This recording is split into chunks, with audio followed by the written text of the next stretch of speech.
know it. Homie, I'm leading the way, DG on top, how about you keeping the lane, lead them away, I don't fear my ops, better with me a mistake, kick up my feet on the plane, homie, I'm leading the way. Nouvelle Elite to Barely, on conclut la semaine avec Collision, voilà, Collision qui a eu lieu le 17 janvier 2026, très exactement, c'était cette nuit, et c'était Maximum Carnage, voilà, on conclut la semaine Maximum Carnage avec ce Collision qui a commencé, on rentre direct dans le tas avec Andrade, voilà, Andrade qui avait fait son petit retour très sympathique aux côtés de la Don Callis Family, bah là il est de retour sur le ring, il a son premier match depuis qu'il est revenu tout simplement, match contre Angelico, voilà, le pote de Serpentico. Bon, la semaine dernière, on a déjà parlé d'Angelico et de ce que j'en pensais. Voilà, il est là pour perdre, le mec. En plus, il est face à Andrade. Bon, qu'est-ce que tu veux faire ?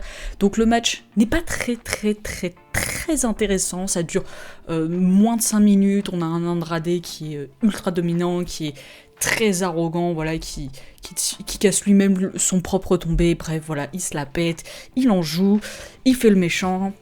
Victoire d'Andrade logique à la fin, tout simplement. Et je pense qu'il n'y a rien de plus à dire pour le moment sur Andrade. On verra ce que AEW a prévu pour lui dans les semaines qui viennent. En tout cas, pour le moment, c'est pas fou.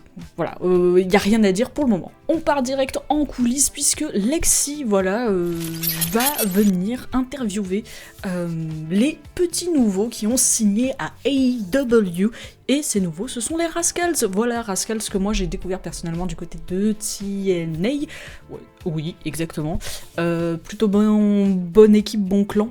Mais voilà, sans plus. Donc, écoutez, ils sont très bons. C'est pas plus mal qu'ils soient à AEW. En plus, on a un championnat trio qui existe. Ils sont 3.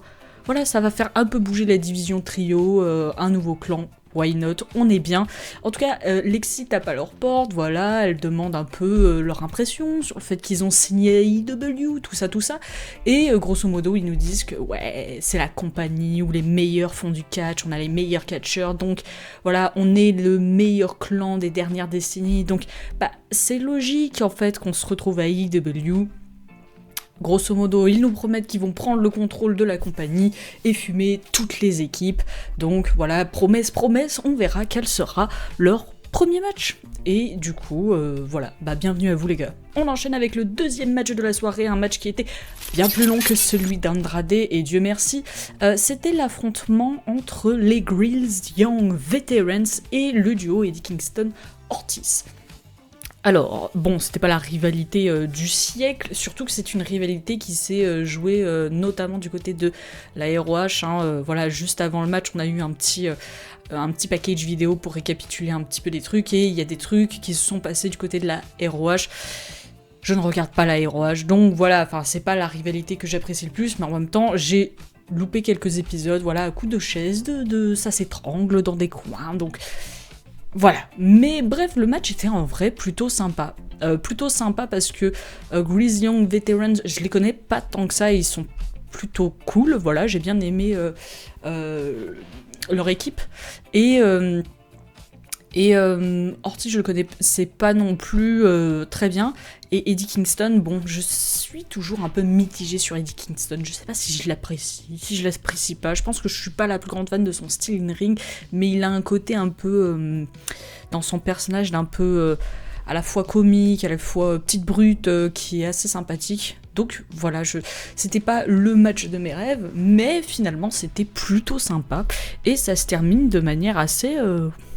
Bon, je l'avais pas vu venir, voilà. Alors peut-être que c'est parce que je connais pas bien les protagonistes, mais en tout cas, à la fin, on a Eddie Kingston qui gère un des Grills Young Veterans, je ne sais plus lequel, sur le ring, c'est lui l'homme légal, grosso modo, et dans le dos de l'arbitre, on a Ortiz qui va frapper ce gars, son adversaire, là, avec une chaussette, avec quelque chose qui est rempli dedans, enfin bref, avec une arme grosso modo, il dans le dos de l'arbitre, il le tape avec une arme, ça le sonne, du coup Eddie Kingston termine avec un DDT et le tombé victorieux. Du coup, on a une victoire pour des faces qui n'est pas clean, voilà. Enfin, Ortiz, c'est un petit filou visiblement. Et Eddie Kingston, bon, ça avait pas l'air de le gêner. Est-ce que lui est au courant? C'est ce qu'il a compris?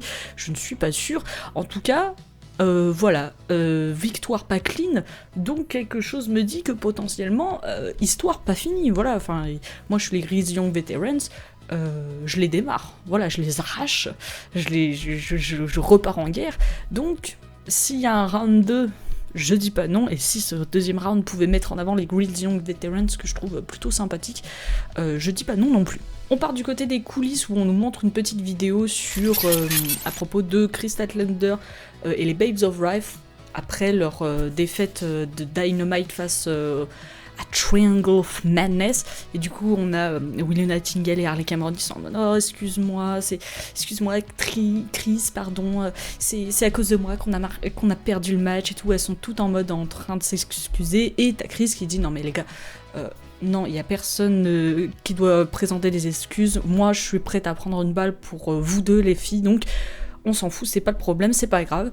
Et après, elle prend la parole directement pour s'adresser à Tekla. Voilà, elle dit que, écoute, meuf, moi je suis une championne facile à trouver. C'est facile de me proposer, enfin, d'avoir une chance pour mon titre. Donc, viens me chercher, grosso modo.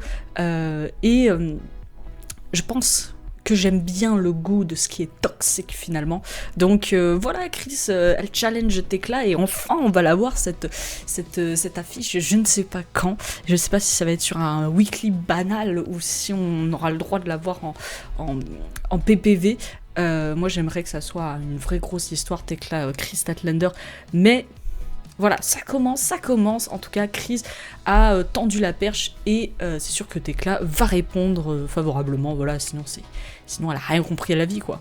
Alors, toujours segment coulisses, en tout cas pas un match, on a Tony Schiavone qui accueille FTR sur la rampe d'entrée, voilà, avec Stokely Hathaway, et il leur demande leur avis tout simplement sur leurs futurs challengers que sont Mark Davis et Jake Doyle de la Don Callis Family. Voilà, ils ont gagné le match pour devenir aspirant au titre à Dynamite il y a quelques jours plus tôt, donc voilà, ils disent bon, qu'est-ce que vous en pensez, voilà, dites-nous tout. Et grosso modo, FTR, c'est des gros râleurs, voilà, ils font que se plaindre, donc ils vont faire que râler, ils disent ouais, c'est vrai, ils ont de la classe, ils ont du talent, etc., etc. Mais bon, ils ont pas ce qu'il faut pour battre la meilleure équipe au monde qu'est FTR. Ils disent ouais, ce que j'aime pas chez les gens là, chez le public, c'est qu'ils vivent dans un monde de Toy Story où en gros Mark Davis et Jake Doyle c'est leur nouveau jouet, donc ils sont tout contents, machin chose. Les gars, ils ont fait qu'un match et ça y est, ils peuvent affronter la meilleure équipe du monde. Ça se passe pas comme ça. En gros, voilà, eux, ils ont construit quelque chose au fil des années, une dynastie, machin chose. C'est pas ce que fait Davis et Doyle et c'est pas ce qu'ils feront. Donc peu importe ce qu'ils ont fait par le passé, dans d'autres compagnies, machin chose, ou peu importe ce qu'ils comptent faire dans le futur ou ce qu'ils aimeraient faire dans le futur, ce qui importe, c'est le présent.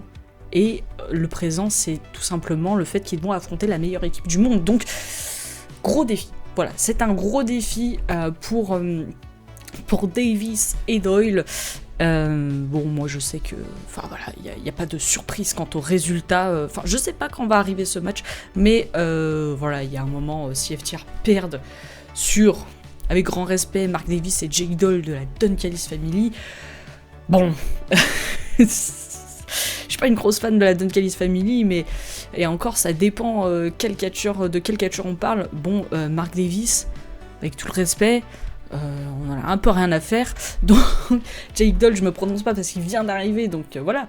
Mais voilà, vous allez faire un bon match. Il va y avoir des coups bas dans tous les coins, pardon. Mais on se calme les gars, FTR vont conserver, voilà, préparez-vous psychologiquement. On passe à un nouveau match du coup, puisque Marina Shafir a affronté Zayda Steele, qui fait partie du clan Skyflight et qui faisait du coup un de ses premiers matchs. Et bon, match pas très long, qui moi m'a pas spécialement passionné parce que Zayda Steel, je ne la connais pas plus que ça, on va pas se mentir. Et puis franchement ils l'ont envoyé au charbon, ils l'ont envoyé en chair à canon, parce que quand tu fais face à Marina Shafir qui te met des grosses claques dans ta tronche, tu te dis bon assez osé le défi, assez osé. Donc Marina Shafir, au bout d'un moment, elle chope là en câlin, là, c'est la nouvelle hugger, j'en sais rien, mais bref, elle chope en câlin Zayda Steel, prise de soumission, Zayda elle tape, victoire de Marina Shafir, logique. Voilà, donc y a rien de plus à dire. Je pense que Zayda Steel, il y a moyen qu'on la revoie du côté de Collision, mais bon, peut-être lui faire affronter des petits noms pour l'instant, parce que Marina Shafir, c'est quand même Marina Shafir, elle s'envole, elle, dans les cieux, donc attention. Et du coup, voilà, le match est à peine terminé que on a directement la musique de Kyle Fletcher qui se lance, et du coup, t'as Don Callis qui débarque avec la Don Callis Family, parce que juste après, ils ont un match, en fait, les gars, juste après, ils ont un match. Donc, Jon Moxley, qui était aux commentaires, se retrouve à parler avec Don Callis, qui vient à la table des commentateurs, et surtout, ça finit par s'embrouiller. Ça finit par s'embrouiller, parce que ça parle du Continental Classic, etc., blablabla.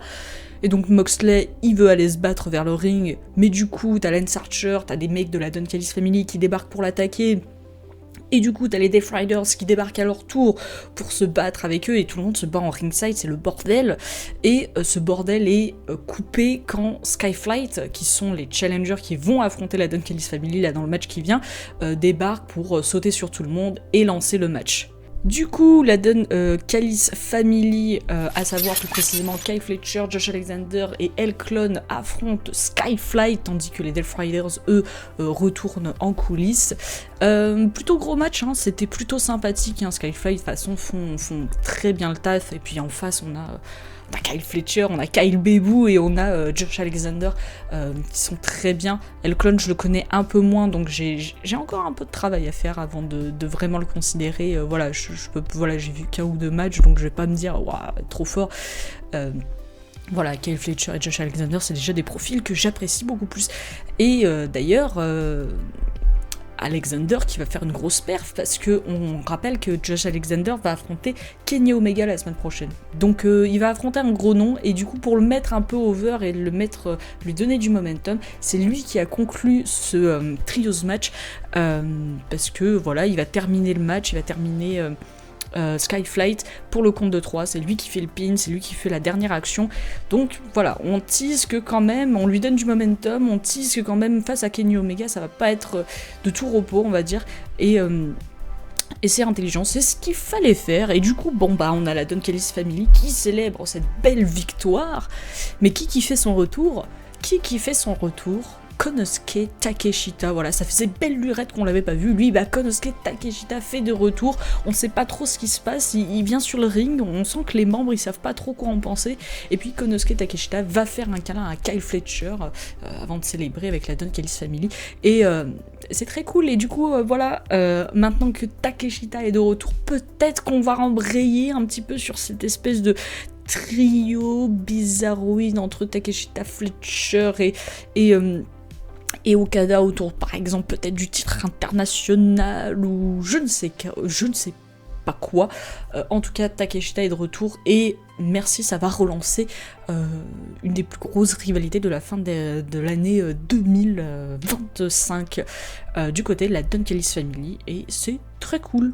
On retourne en coulisses puisque Lexi cette fois-ci demande les commentaires de Roderick Strong et Orange Cassidy sur leur match, notamment face à Castagnoli, étant donc t'as Roderick Strong qui est en mode oui j'en ai pas terminé avec Castagnoli, je vais lui briser le dos, je vais lui prendre sa ceinture parce qu'il me semble que Castagnoli du coup est champion du côté de la CMLL, bref voilà, et donc Cassidy qui est plutôt d'accord avec ce discours, il veut faire ami-ami avec Roderick Strong, du coup il lui envoie un high five mais Strong le regarde et ne répond pas, il dit simplement écoute mon gars, là on est sur des questions de match solo, donc tu fais pas ami-ami avec moi, ça te concerne pas, blablabla.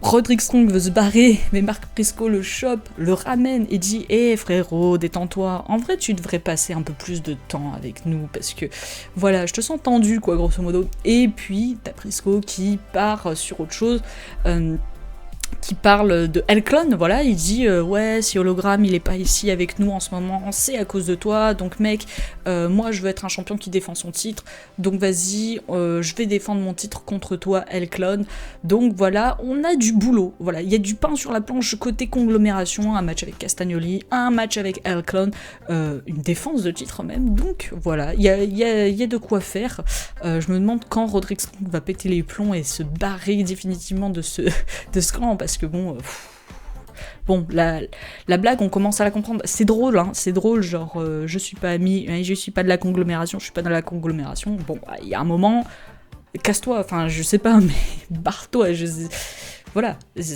arrête de persévérer. On retourne du côté du ring puisque Penelope Ford, ça y est clear et fait son retour aux côtés de Megan Bayne. Voilà, c'est le retour en fait de cette tag team que moi je pressentais être championne par équipe. Bon bah, l'histoire a fait que non, puisque notamment blessure de Penelope Ford, je crois dès le premier round du tournoi, donc c'est un peu triste. Et du coup, l'histoire a fait que ce sont les Babes of Wrath, et qu'on ne saura jamais vraiment si j'aurais eu raison ou pas.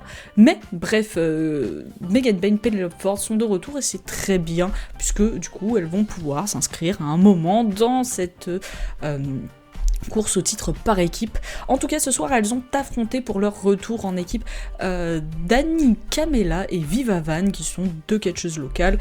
Et vous savez ce que ça veut dire quand je parle de catcheuse locale, ça veut dire que ça ne dure même pas 2 minutes comme match, voilà, c'était un squash match, victoire de Megan Bayne et Penelope Ford, très logique, voilà, c'est juste pour marquer un petit retour, donc pourquoi pas. En tout cas, en post-match, on a Marina Shafir qui est aux côtés de Bayne et de Ford, voilà, on sait que Marina Shafir, elle a fait équipe avec Megan Bayne, donc voilà, il y a une alliance de circonstances entre elles.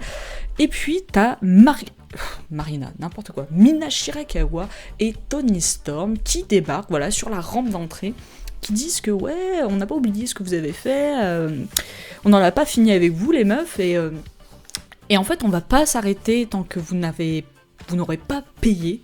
Donc on a notamment Toni Storm qui dit une phrase très drôle, enfin moi que j'ai trouvé très drôle, qui dit ouais, je vais arracher l'autre bras de Pénélope et je vais frapper Megan avec. Enfin voilà, moi voilà, j'ai trouvé ça très drôle étant donné que Penelope Ford a été blessée au bras. Donc voilà, moi j'ai trouvé ça drôle.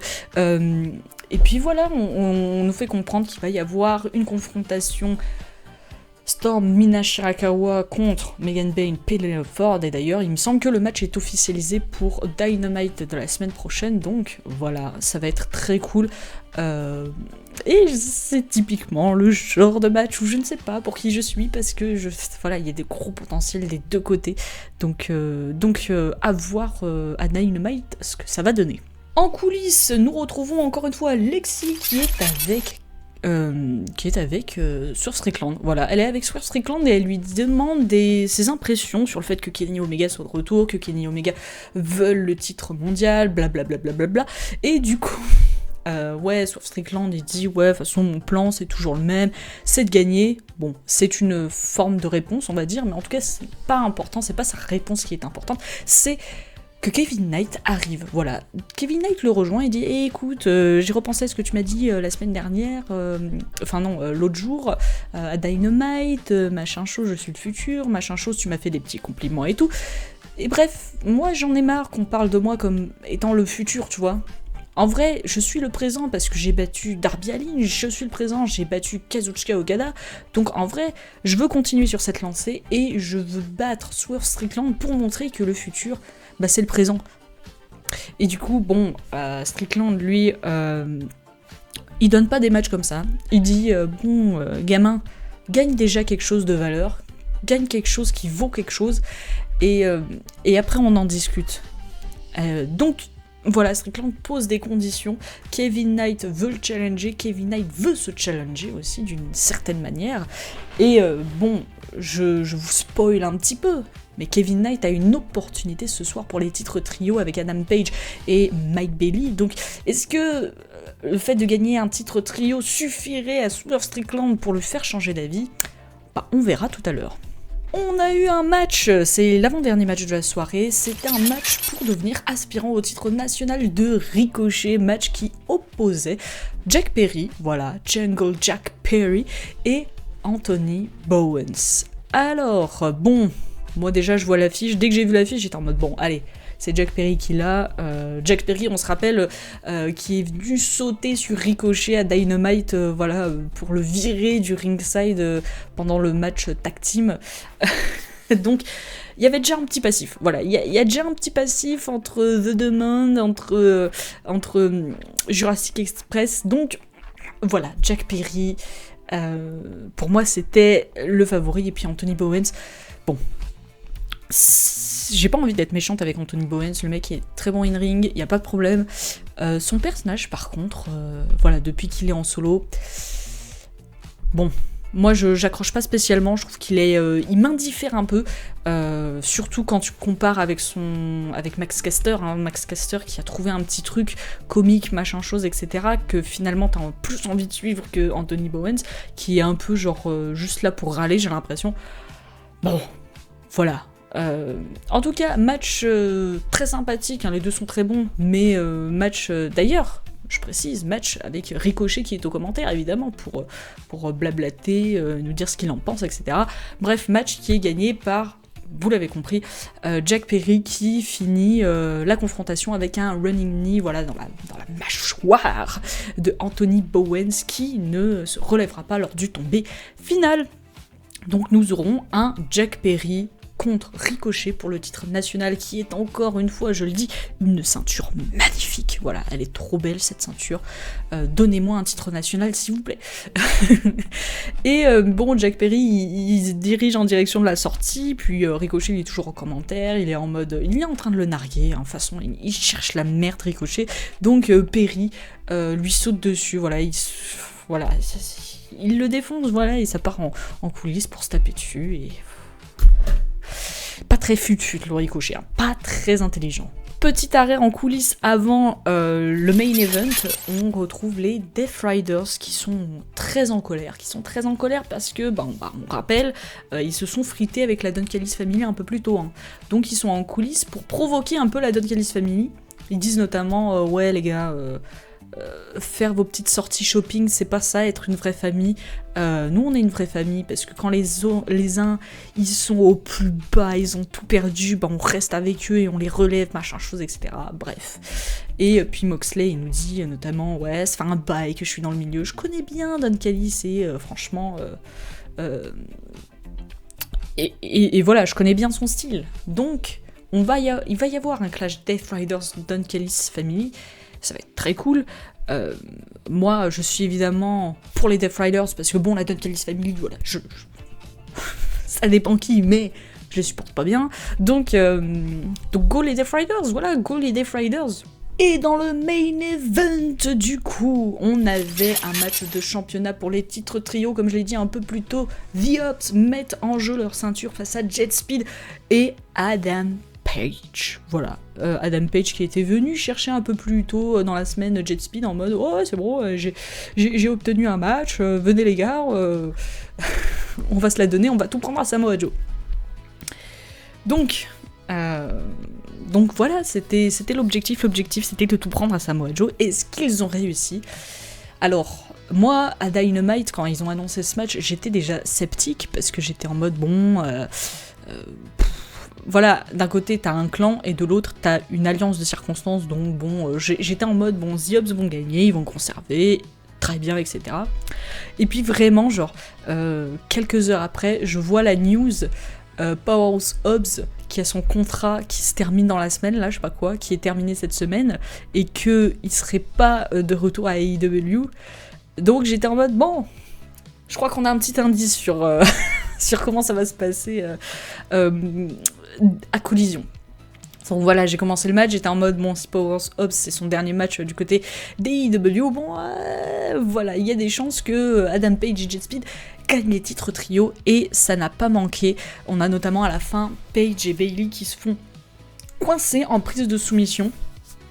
Voilà, ils sont pris au piège.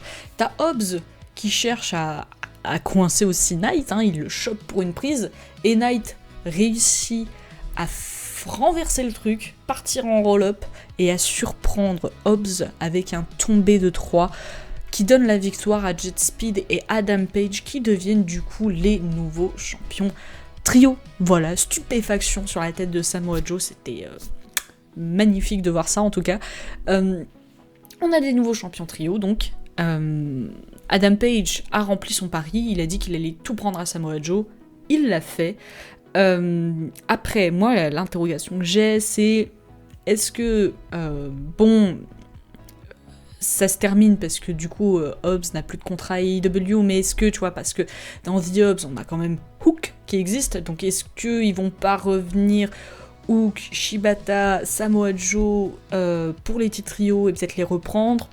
J'espère pas parce que The Hobbs, c'est pas du tout un clan que j'apprécie plus que ça, voilà, pense Hobbs, je suis pas très fan, Hook, je suis pas très fan, Shibata, je suis pas très fan, Samoa Joe, je suis pas très fan non plus, donc voilà, c'est un clan où j'ai du mal, je trouve que ça faisait déjà trop longtemps qu'ils avaient les titres trio, donc je serais pas du tout emballée par l'idée qu'ils les reprennent de sitôt. Moi, je serais plus partie sur des vrais autres clans.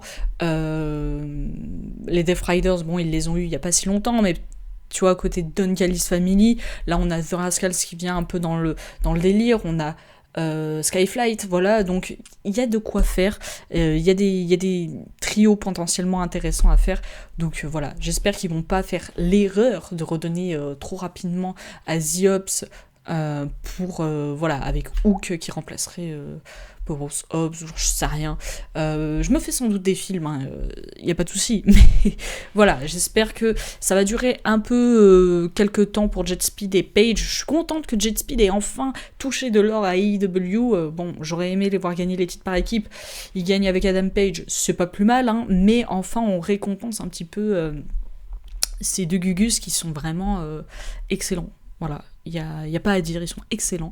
Et du coup, dernier petit détail, avant de terminer ce show, les trois nouveaux champions célèbres, hein, parce que c'est logique, ils sont champions, donc bien joué les gars. Et on a Swerve Strickland qui est sur la rampe d'entrée, qui a un petit sourire et qui lentement tape dans ses mains pour féliciter entre guillemets les nouveaux champions. Et du coup Kevin Knight il le provoque un petit peu de loin en mode tu vois j'ai une ceinture, etc. Et du coup ça a été officialisé, Swerve Strickland affrontera Kevin Knight à Dynamite. Donc voilà, donc c'est officiel. À Dynamite, il y a pas mal de matchs assez intéressants qui vont venir. On a la confrontation Death Riders, Don Callis Family, donc on a Kevin Knight sur Strickland, on a Kenny Omega, Josh Alexander, on a aussi Mina Shirakawa, Toni Storm contre Megan Bayne, Peter Ford, donc ça promet déjà de belles confrontations pour la semaine prochaine, et du coup on verra ça. Du coup jeudi, hein, sans doute, c'est jeudi que je fais mes récaps, oui c'est ça, on discutera de ça jeudi prochain, et sur ce, voilà, c'était Collision Maximum Carnage, et c'est terminé, le carnage est terminé, après peut-être que la semaine prochaine ce sera encore plus le carnage, on ne sait pas, en tout cas, Maximum Carnage c'est terminé pour cette semaine, et on se retrouve la semaine prochaine pour Dynamite, et donc sur ce, à la prochaine.